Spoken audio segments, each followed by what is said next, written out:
Trump amepatia maonyo makali Iran, akiahidi kuwa endapo itaishambulia meli zake basi Iran itafutwa kabisa duniani.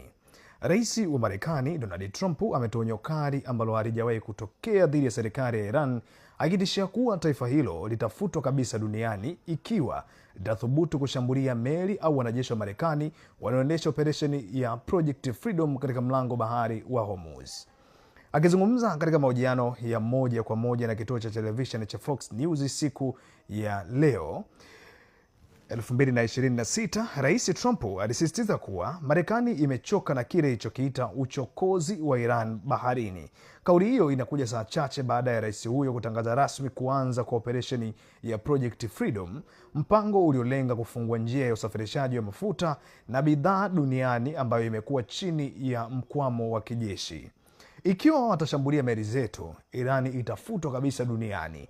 Nina nambari na nina uwezo ambao haujawahi kuuona, Trump alieleza wakati wa mahojiano hayo.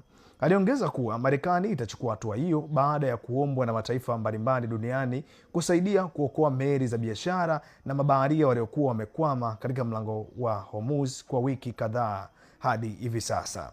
Kabla ya mahojiano hayo, Trump alitumia mtandao wake wa Truth Social kuthibitisha kuwa majeshi ya Marekani tayari yameanza kutekeleza operesheni hiyo kwa vitendo.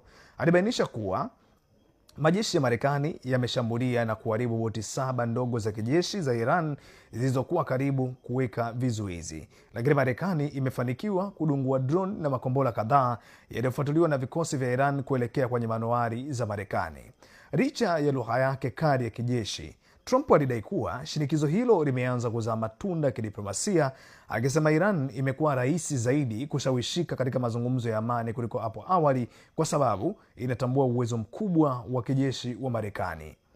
Hali katika mlango wa Hormuz inabaki kuwa tete, huku meli za kivita za Marekani zikiendelea kutoa ulinzi kwa meli za kibiashara. Wakati Washington ikiamini kuwa nguvu ya kijeshi ndizo zinazorejesha amani, jumuiya ya kimataifa inaangalia kwa wasiwasi mkubwa, ikihofia kuwa kauli hizi za kufutwa kwa taifa zinaweza kuchochea vita kamili katika ukanda wa Mashariki ya Kati. Hadi kufikia siku ya leo Jumanne, Mei 5, operesheni ya Project Freedom bado inaendelea, huku ulimwengu ukisubiri kuona ikiwa Iran itajibu onyo hili la Trump kwa vitendo au itakubali kurejea katika meza mazungumzo chini ya upatanishi wa mataifa kama Pakistan.